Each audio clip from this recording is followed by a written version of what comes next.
and welcome to variation 36. This variation is about flying staccato again, but I'm only going to very briefly talk about how to build up flying staccato because I go into a lot of detail about this in the variations 28, 30 and 33. I have the links in the description if you'd like to check those out. The foundation for a good flying staccato are repeated up bows staying in one place of the bow.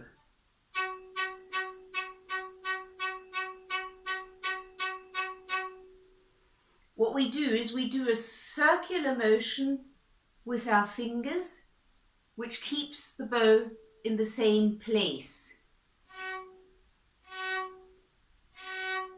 This is slow motion and enlarged. The movement itself is much smaller, it's hardly visible. It helps to tilt the bow a little bit towards the fingerboard, because if you play with all the hairs and the bow stick is right above the hairs, you have more tension on the hairs. That won't sound good. You get a lot of noise. So to reduce the tension of the hairs, you tilt the bow towards the fingerboard a little bit. Make sure your hand is very loose and relaxed so that it can react to this. And remember, the bow falls onto the string due to gravity and comes back up due to the tension in the hairs. So this the bow does on its own, and we just direct this movement by reacting. It's a passive movement.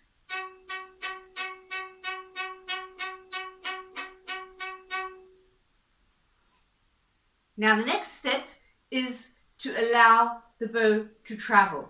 The movement is the same, we just don't do a full circle anymore. And it's the less complicated movement because we're allowing the bow to travel and we don't need to do a full circle. It feels like a relief if you've practiced this. To then allow the bow to travel feels like the bow is doing it on its own. As a preparation for this variation, practice just the lift off. Practice it on one note at first.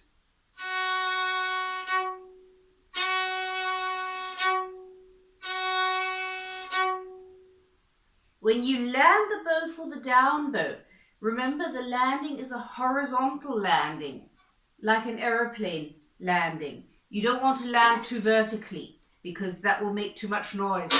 That won't sound good. So you want to land as horizontally as possible. And notice how the change of direction gets the bow to lift off.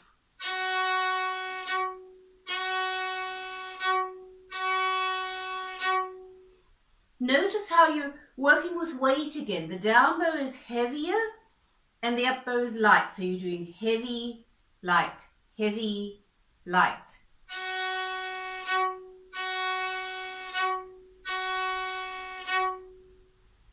The next step is to do 2 up bows.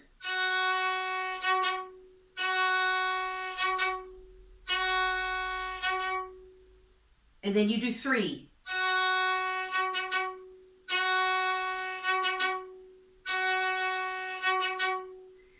Notice how the first up bow before the lift off needs a little bit of an accent so that the bow gets 3 or 4 or more up bows after the first lift off.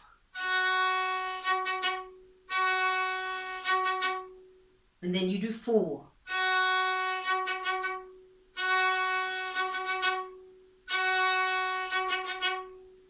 And then you do 5.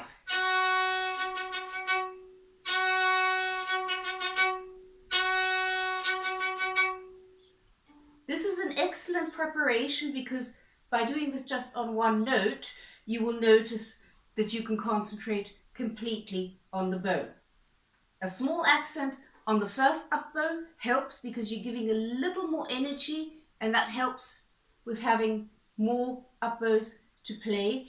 And notice how you're working with the heavy, light, heavy, light.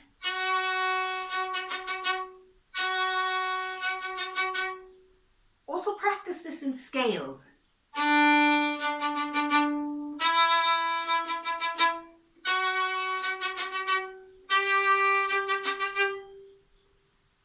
Be careful not to lift the bow too high, because then you have more of a distance to get back to the string, and also the further away from the string you are, the less control you have.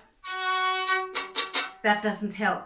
So you're not lifting the bow very much. Remember, heavy, light, the wrist does this. Heavy, the wrist goes down a little and it comes up when you're light. Very little, not as much as I am showing here.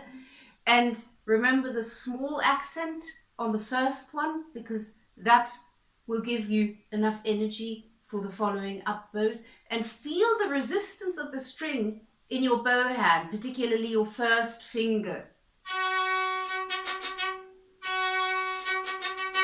You feel the resistance of the string. Also give yourself enough time to just secure the left hand. This again is a semi-passive bowing, and the left hand has to follow the bow.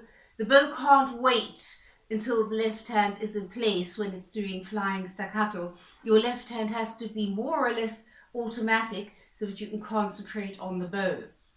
By the way, this is one of the secrets to playing with a good sound. If you have your left hand so secure that it moves almost automatically, then you can put at least 80% of your concentration onto your bow hand and what the bow is doing, and that way you create a good sound. So the more secure your left hand is, the better your left hand can do things, the better your sound will be. When I secure the left hand in this variation, what I do is I practice it slowly.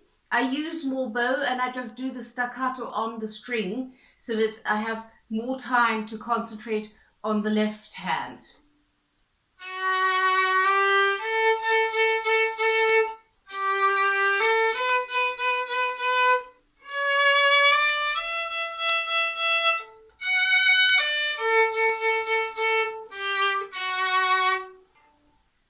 Spend enough time on this until you notice that your left hand can move more or less automatically, and you can put more and more concentration onto what you are doing with the bow.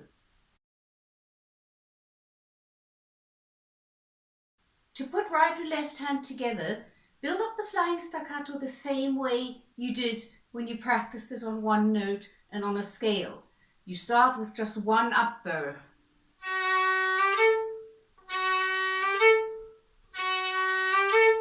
Do it a few times to notice how the change of direction gets the bow to lift off. And remember to land gently and horizontally.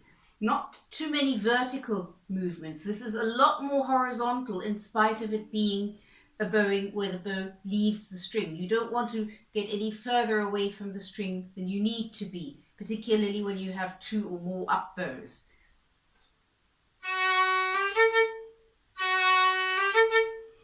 Think of the two up bows as the same thing as you did with one up bow. It's one action. The change of direction and the lift off is one action. Change of direction, lift off, and two up bows is also one action.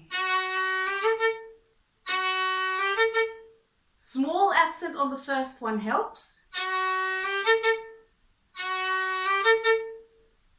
And even when you have three up bows, still think of it as one action. Imagine the bow just doing the three up bows.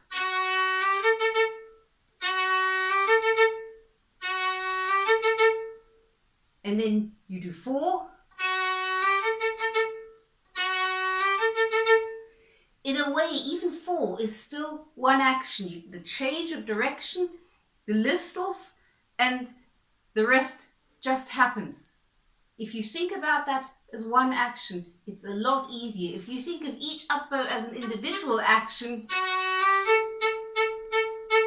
it will be too slow and it will be too much of an active movement. You want a passive movement, and for that it helps to think of it as one action, even when you're doing five.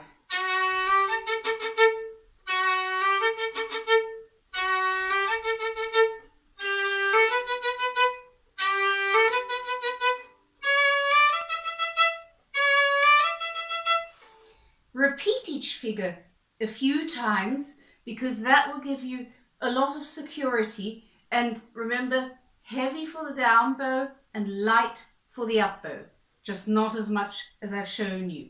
It's a very small movement. The trouble with these passive movements is that they are so small that they are hardly visible. The enlarged movement is this, but when I play, you won't notice much difference to my wrist position. I can feel my wrist going down and up, but it's hardly visible. For an exact and sensible bow division, first find out where you can land the down bows best, because you don't want to land them right at the frog. They'll be too heavy. It's supposed to be Deutsche, and that doesn't sound good. If you're too far away from the frog, the bow will bounce, because the further away from the frog we are, the less control we have over the bow. So the perfect place is somewhere in between, somewhere around the point of balance. So that's where you've got to get to after the up bow. So what happens is that you play,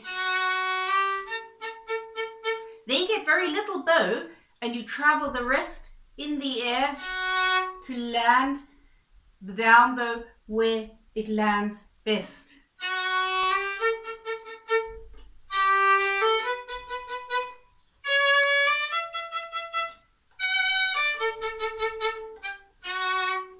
So you do have to travel a little bit in the air for the down bow to land where you can land it best.